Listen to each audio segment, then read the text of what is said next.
So I just want to briefly introduce myself. My name is Melissa Ytsma. I'm a pastor at the Meeting House just north of Toronto at one of our sites in Richmond Hill.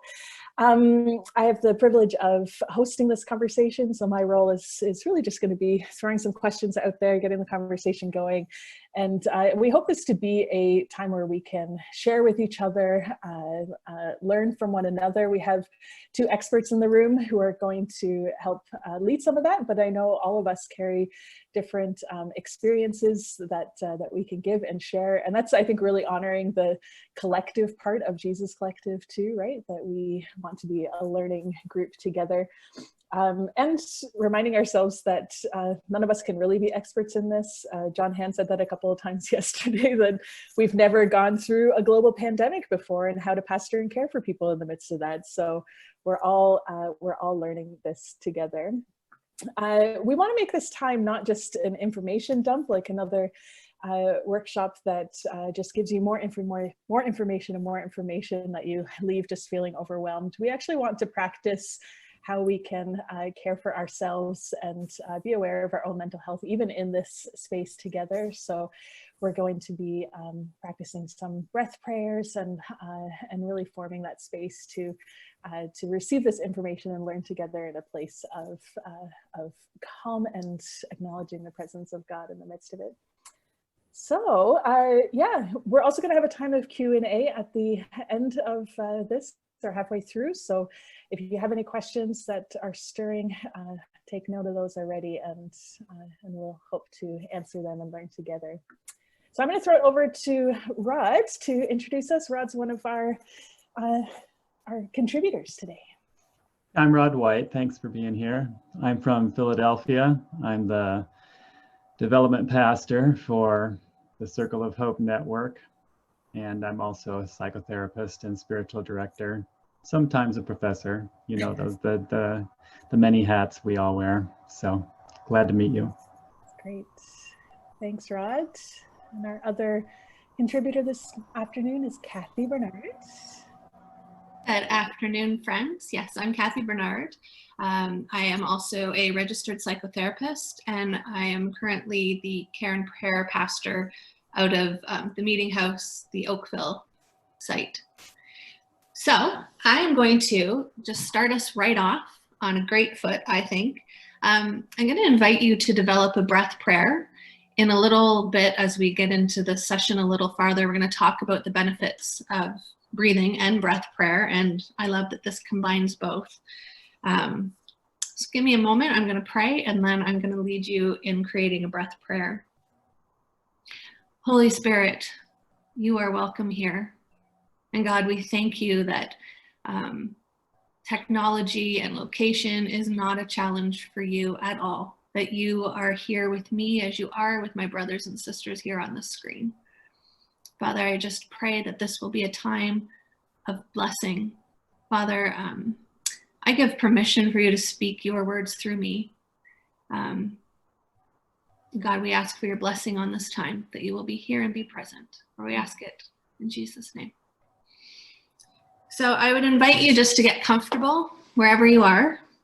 Settle in, make sure your body weight feels that it's distributed. So we're going to start with some deep breaths. We're going to take 5 deep breaths. We're going to do them slowly. And as we exhale, you might want to, if you're comfortable, exhale out loud so you can hear yourself, and even visualize some of the stress that you might be holding on to, exiting your body as you exhale. So we're going to breathe in through our nose and out through our mouth. Breathe in through our nose. Exhaling. In. And an exhale. Breathing in.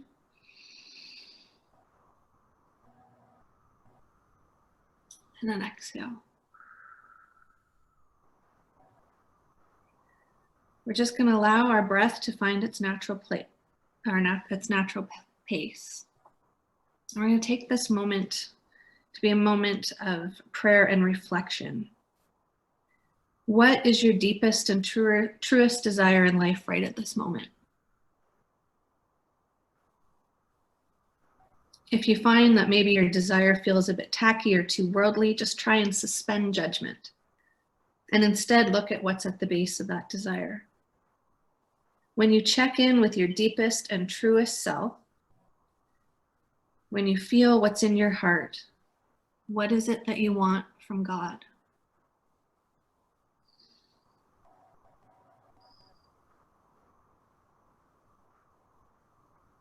When you identify your deepest desire, give it a short phrase. So for example,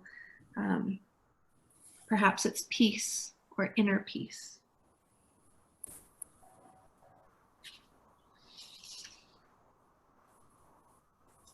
Now, what's your favorite name for God? How do you imagine the Creator? Choose whatever name seems to fit best for you. You could use Jesus, Father, Almighty, Abba, Redeemer, Mighty God. Be as creative as you want to be.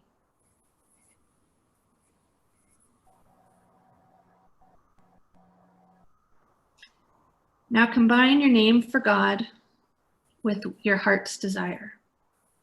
So for example, if my phrase is peace and the name I choose for God is Abba, my prayer of the heart might be, Abba, bring your peace. So just spend a few moments coming up with your two-part prayer.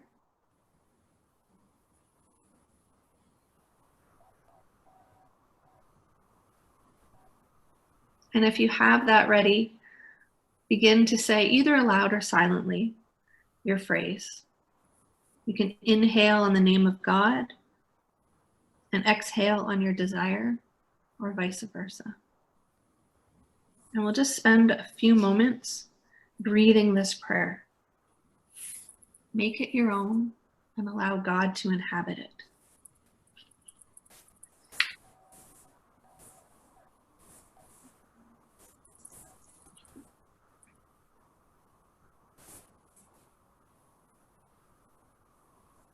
If you had a little bit of trouble coming up with one, you can always use what Ken suggested yesterday of be still, or be loved, or peace be with you, or Lord have mercy.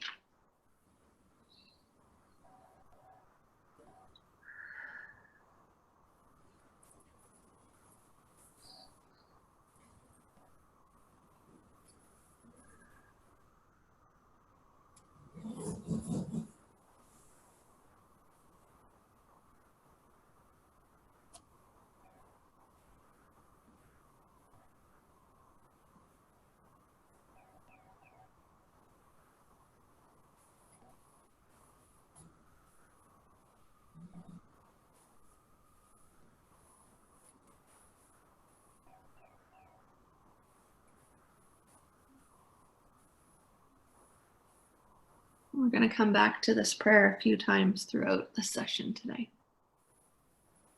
So Melissa, when you're ready, back to you. Wonderful. Thank you, Kathy. Oh, I love just, centering ourselves, recentering ourselves on Jesus. It's so good, especially in the midst of everything that we're processing these days. So the first question I'm going to throw over to Rod. So Rod, you have your hands in a couple of different spaces, being both a pastor, psychotherapist, spiritual director, walking along with people. Are there things that you're noticing people are coming against pretty regularly that we can bring, some understanding to, some tools or practices? I know that there's some things that the church is already doing that you're saying are great resources for people. So. Yeah, Kathy and I decided that she would kind of focus inward and I would kind of focus outward as we're looking on how to respond to mental health needs in the coronavirus era, I guess we can call it now.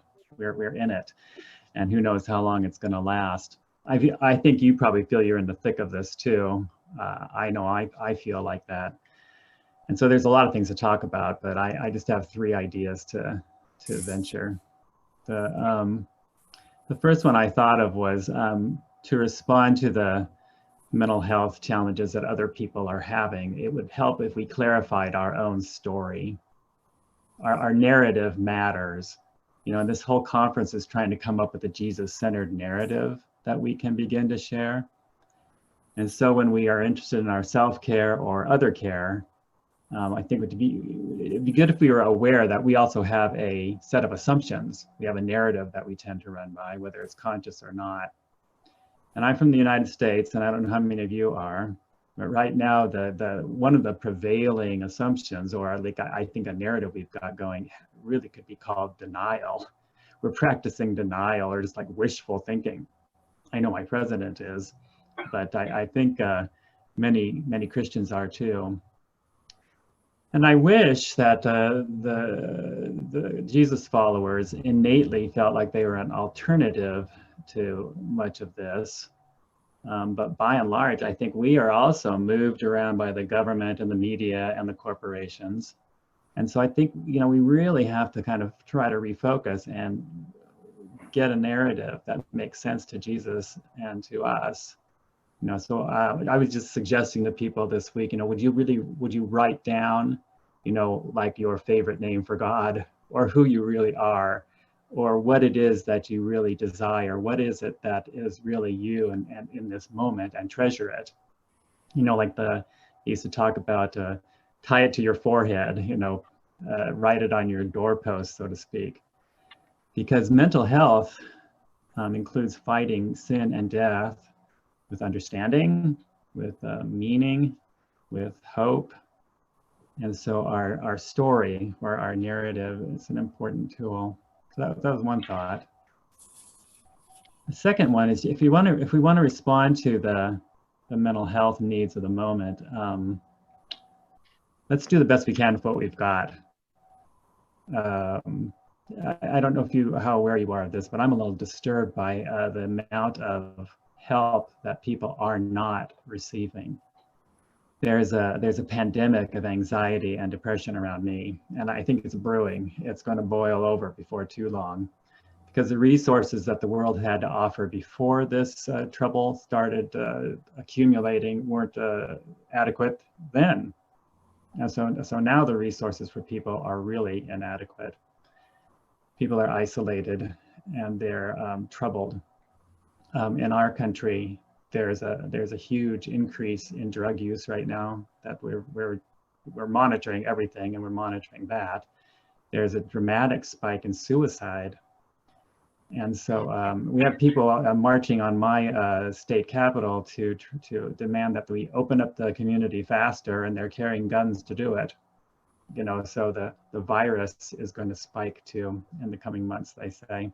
And I think the church can be a big help, but we'll probably have to do the best we can with what we have. Now, I don't know, Melissa seems like she's a great pastor, but a lot of the pastors tend to take a lot of responsibility on themselves, and they don't always just point to the healer and the helper himself. In the United States, where everybody has to be super self-reliant, we often take on much more responsibility, real or imagined, than is due us, and it's often beyond our equipping. So chances are, I think, I say we should kind of ramp this back to do what we can do, and hope that is enough. We'll have to be enough. The other day we had a special meeting right before the pandemic hit, and we called it moving through the pain. It actually was a little bit prophetic, because this was before the whole thing came down. At one point we had everybody singing a little mantra. You know, it was just I am. You know, you can kind of got a rocket going with I am. And then the speakers came on and said, "You are the beloved of God. I am, you know, you are accepted as you are." It was I am.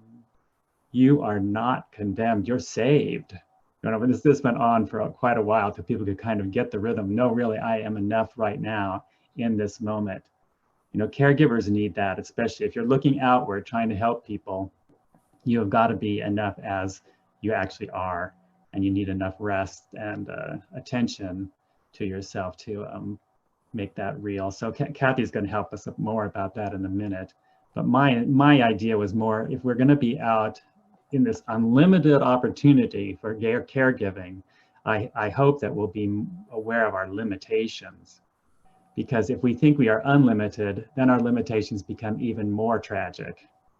You know, and if we think we have to be the perfect expression of every technique that the world has been trying to give for caregiving, well, that's really going to be tragic because we are not.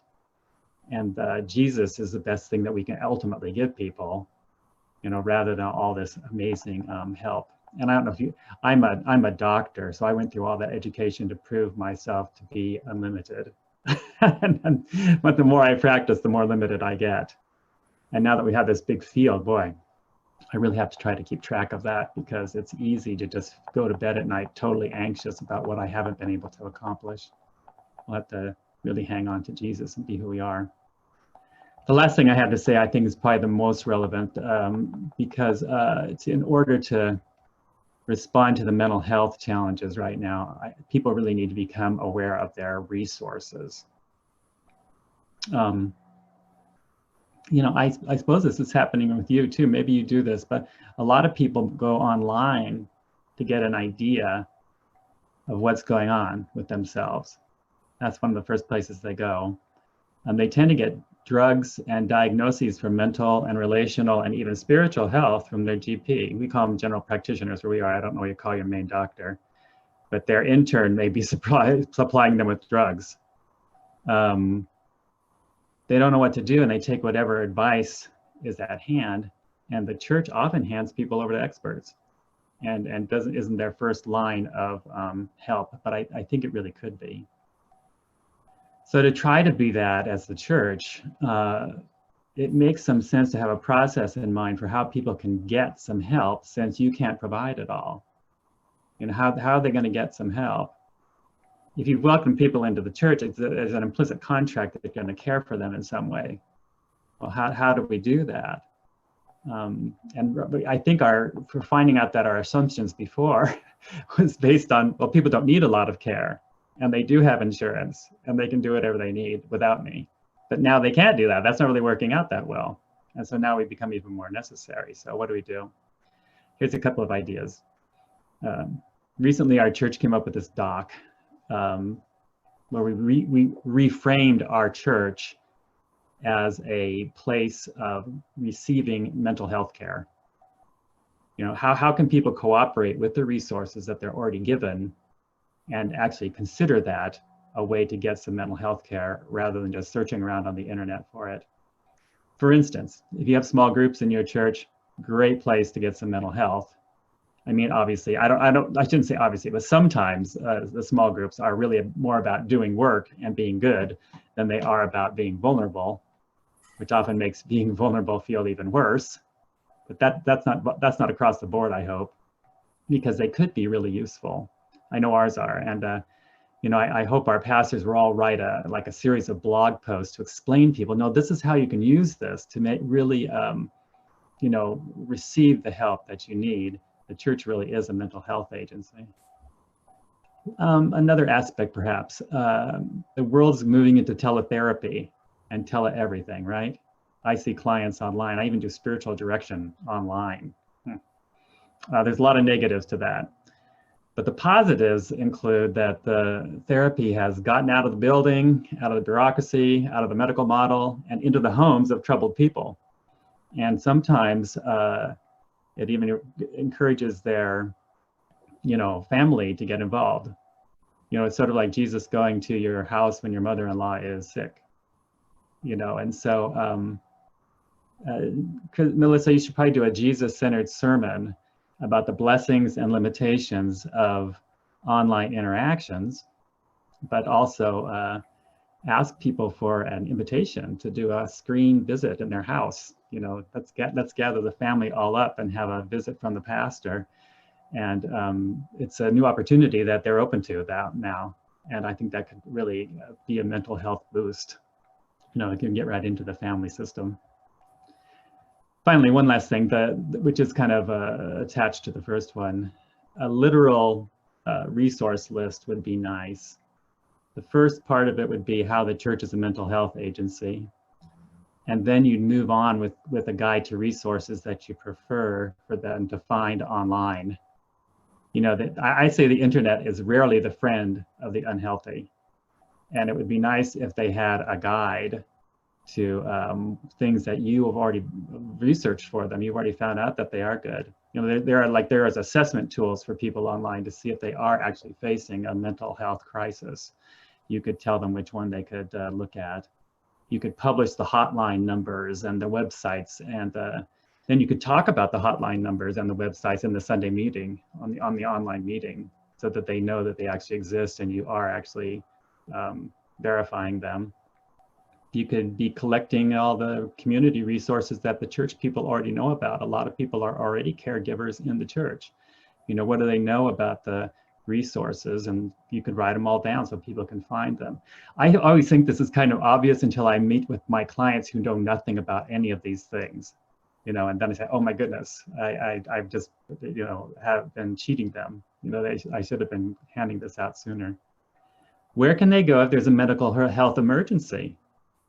Like you really have lost capacity. Who will go with them if they don't have a therapist? Are you in a relationship with the crisis center, which would love to be in a relationship with you 9 times out of 10? They would love to know the pastors and have that kind of relationship. You could ask the people in the church to make a list of the resources for which you can personally vouch. You know, they can help you do this, and then call up the places that are doing the work. You know, they may be surprised, but you know, they don't always get these calls. But tell them you want to make referrals. You want updates on what they're doing. They might ask you for money that you don't have, but don't isolate. You know, make the relationship so that people can have these connections. Like someone was saying earlier, I just think it is a great era for opportunity, and I'm feeling that in our own place down here in Philly. And we won't burn out if we remember who we are in all our frailty and glory, and we let Jesus lead the way, serve the Lord in our process. Had to squeeze as much as I could, Melissa, so that's so good, Rod. Thank you. I love that you got really practical on some of those things too, and I love that you're talking about the church as this mental health center. And I think not, if I can just make sure that we're clarifying this right, that we're not meant to be the experts, but that the church is already doing a lot of amazing things that are supporting people's mental health, right? Like even these contemplative practices that go back millennia, that are these holistic things about centering on Jesus, looking outside of ourselves. I remember the Dalai Lama talking about that once, of the reason why so many people are so anxious is because they just are looking at themselves when they should be looking outside. And Jesus certainly teaches that too. And yeah, that's so good. Thanks, Rod. Absolutely. All right, let's look over to Kathy to talk through some of the things that are happening, I think, for ourselves as caregivers, pastors, spiritual leaders. What are some of the things inside of us that we need to acknowledge for our own self-care, our own mental health as we are walking this through and supporting others? Thanks, Melissa. Right when this all started, I was in a cluster meeting with some fellow pastors, and I was saying to them how excited I was that, you know, it looked like we were going to have a couple of weeks at home, and I was going to catch up on all this reading I thought I was behind on, and was super excited, but really frustrated because the first 2 days I had spent on page 6, and I would get to the end of page 6, having looked at all the words, and I could not have told you what it was about, and I would try again and then be frustrated and close it. And for 2 days, I came back to the same book and just couldn't figure out what's going on with me. So I shared with the pastors, and then later on that night, I'm laying in bed, and I am a psychotherapist, so I probably should have come to this conclusion maybe a bit earlier, but that's okay. I thought, I'm having a trauma response. This is what trauma response looks like. I cannot concentrate. I am having all of these different things happening with me. And then as I thought through some of the things my fellow pastors had said to me, I thought, oh, they are too. This is probably something really good we should all talk about and be aware of.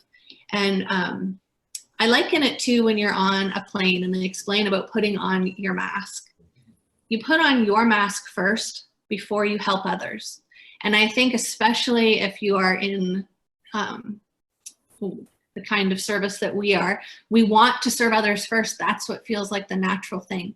But if we want to be able to give our best, if we want to be there to serve others, we have to make sure our own mental health and our own health is in a good place in order to be able to pour out. So we have to put our masks on first.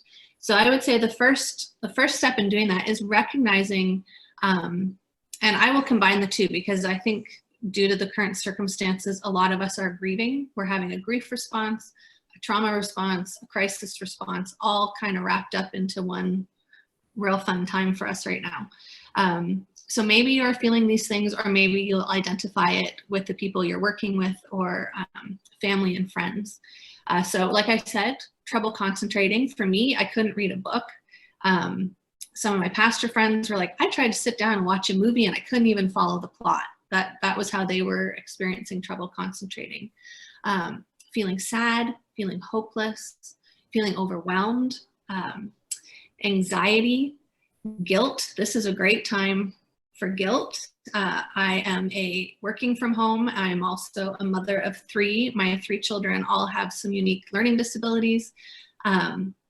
I was not cut out to be a homeschool mom, but I somehow feel like I am failing miserably with that. And if I am doing well with that, then I am really not doing well with my job. And I can just let this false guilt overwhelm me if I'm not paying attention. Agitation, and I'm not sure what it is about. I'm sure studies in the future are going to be quite interesting, but I'm finding agitation is coming up higher and higher on people's lists. They're finding their mood swings. People that are usually very patient or very, they would describe themselves as calm, are like, I'm snapping people's heads off. What's going on? Mm-hmm. Poor memory. That was really fun when I first started going through. Exhaustion. And that might seem strange. Like I walked from my bedroom to the kitchen to the bathroom. Exactly what do I have to be exhausted about? A feeling of numb. There might even be physical manifestations such as headaches, trouble sleeping, loss or gain of appetite. Like I said, angry outbursts and mood swings. So that's not an exhaustive list, but that is, just to give you an idea of what people that you are interacting with, but you yourself may be experiencing. And as you recognize that, and it's one of the first things that I would say to someone pre-COVID would be, please don't isolate. That's the worst thing you could do. Since that's not an option, one of the first things I would recommend to you is to acknowledge what's going on. I think as leaders, we want to push it down and just, bravely march through and ignore what we're feeling. That's never going to end well.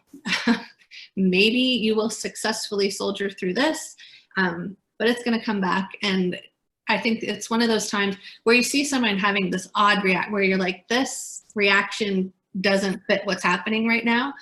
That is because someone has pushed something down that they have experienced in the past, and they're being triggered in the moment because it wasn't dealt with. So let's be good leaders. Let's be authentic leaders, and let's identify what's going on with us. Find safe people in your community that you can talk to. One of the greatest releases is just to say, like for me, when I went back to my group and I'm like, you know what's really going on with me? I'm having a trauma response. There was healing just in that, healing just in talking about it. So being able to talk about it, acknowledge it, I think is the best place to start. Be intentional about finding people who are life-giving to you, who fill up your cup. You know who those are in your life. And maybe you'll be that for other people. And it is a really valuable resource, is just conversation. It's not going to make it worse if you say, I'm struggling, this is really hard. Some of us tend to want to think, oh, like let's not talk about it. The same will come up if someone, like in suicide, if someone brings it up and a lot of times our tendency is, oh, well, let's not talk about that. That's going to make it worse. And it's the opposite is actually true. Talking about it is a release and starts us on the road to healing and the road to feeling better. Trying to keep an eye on our time here. So yeah, some other things that we can do. One of the things I worked for over 10 years at a transitional home for women and children who are coming from places of abuse. They were not functioning well, shall we say. They'd lived at this high level of anxiety for such a long time. When they came and they found that they were safe and could let go, functioning was difficult. So the first thing I would suggest was just journaling at night. Think of 3 things that you had experienced in your day that were positive and write them down, or just think about them, or just thank God for them. Sometimes it's my socks were warm and fuzzy. And even if that's what it is, that's great. It gets your brain, you will find over time as you're doing this, it changes, your sleep patterns become better. Anyways, there's a lot of science behind why it's effective. It sounds so easy. Another option would be to look up the prayer of examine. It's pretty cool, but we don't have time to get into it today.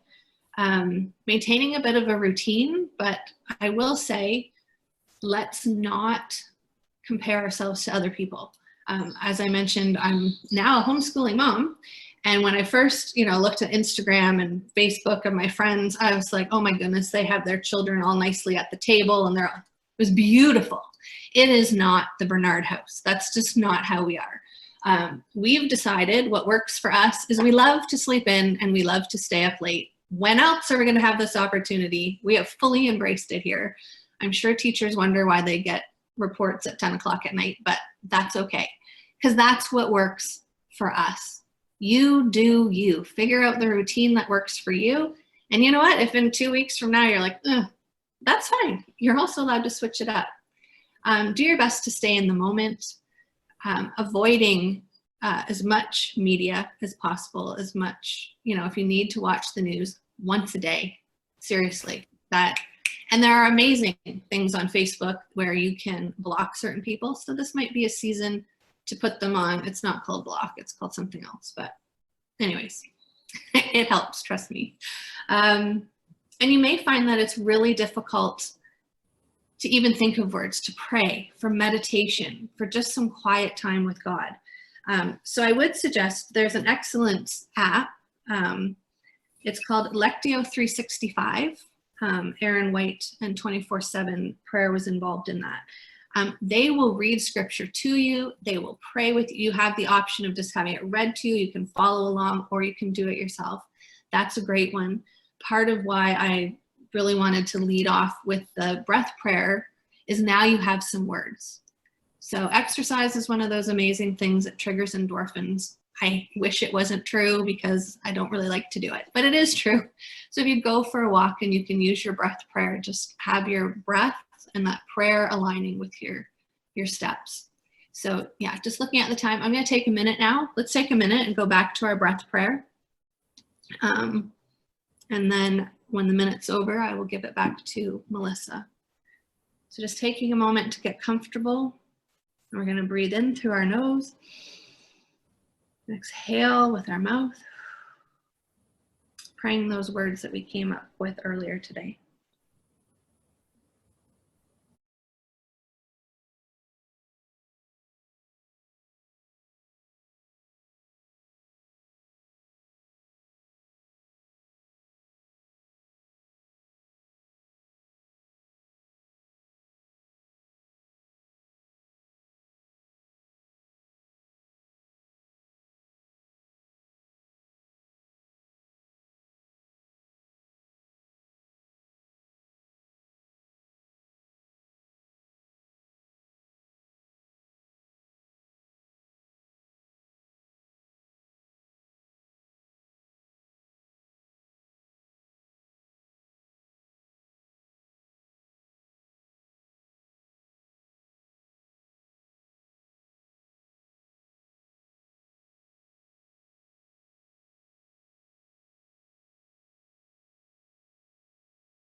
Thank you so much, Kathy, for sharing and centering ourselves again. I loved your point about leading authentically, and like that starts with us acknowledging these things within ourselves. And yeah, we'd love to open it up for a few minutes of prayer. We have, countdown says 7.5. Laura texted me that we have 10, but I don't know how long ago that was. So let's function within the 7-minute range. And if there's some questions that that have come out of this, things that maybe you're even processing that you'd like some collective support in that too, we'd love to hear from you. You can unmute yourself and ask. If you want to turn on your video, if you're not already, that would be great to see you too. If you can't, that's totally understandable as well. But we open the floor, the Zoom floor, for questions.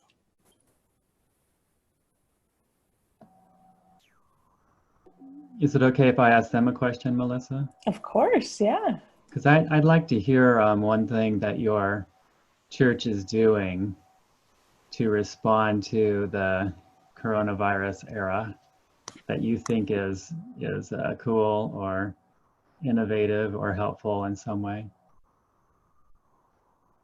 Great question. Got anything? I could share a little bit. I'm Melissa Burke, and I'm in Waterloo, Ontario. And this is definitely not innovative. It's not new, but timing wise, it just felt like it was, we could really sense God's leading in the timing of how this all rolled out. In the fall, we moved to a neighborhood group approach to our small groups. It's kind of similar to a home church model in some ways, but a little bit of a hybrid of that. And so we have a pastoral care team of about 10 people. And prior to that, we had 10 people looking. Hey friends, just a friendly reminder, about 5 minutes left in this first round of breakouts. 5 minutes left. Yes. I love it when Matt comes in playing God. Yeah. I'll be really quick. So yeah, we had 10 people kind of looking out for the needs. Our church is maybe about 350-ish people. So we had 10 people all kind of looking at these 350 people and realizing that there were things that we were missing often. And so this was a way of trying to encourage community building, but also to have people intentionally kind of checking in on a smaller group of people. Yeah. And so it has been so helpful now to already have that structure in place and to have people within our pastoral. So my role is pastoral care. And so to know that I have this team of people that are responsible for a smaller group of people, and knowing that, that they're being checked in on regularly, and it's all neighborhood based. And so living in the same areas, that has been really helpful in our ability, I think, just to be able to like stay engaged and care. Yeah. That's great. Thanks for sharing, Melissa. Anyone else? Some tips and tricks that you've been learning to care well for your people or yourself? My name's Brad. I'm in extreme southeastern Alabama in the States. I'm on staff at First United Methodist Church here. Large staff church, so it's nice that we have the ability to do this. But one of the things that I've appreciated, and I know we've heard from a lot of our congregation that they've appreciated, is different ministry directors and clergy people on our staff are creating video content, 5 to 7 minute devotional thoughts that we are through social media and through email sending out daily to the church body. And that includes, a specific prayer focus for each day, and then also an encouragement to connect, reach out to, a certain group within the church, as well, like an encouragement for our people to connect with others within the church. And we've just, weekly video content is great, but daily has really seemed to be encouraging to a lot of people. So that's great. Let's do one more. We have 2 more minutes left. We'd like to wrap up with prayer too. Ashley, I you can share a little bit. Yeah. I can sense the anticipation of the goals you were going to share.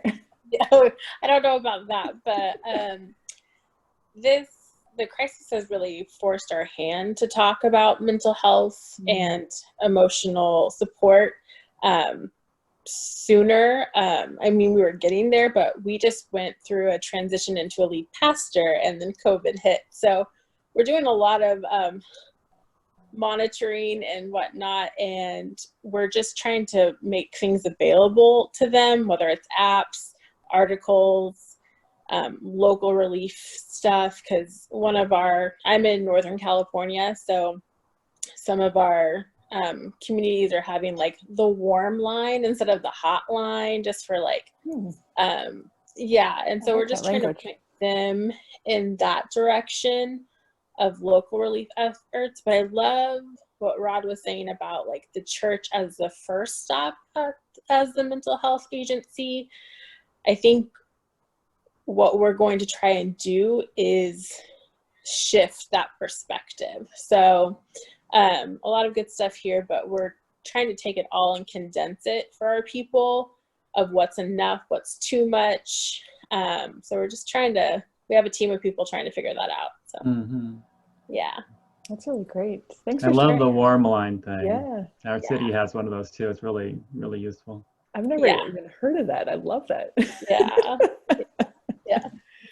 Well, this has been really good, friends. I hope you've been able to find some tangible things that you can take away, and some things that maybe you just need to sit into and process a little bit more.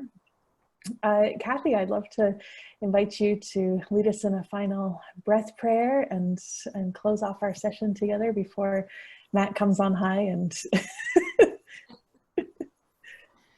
Well, let's take just a few breaths with our breath prayer, and then I will close us off.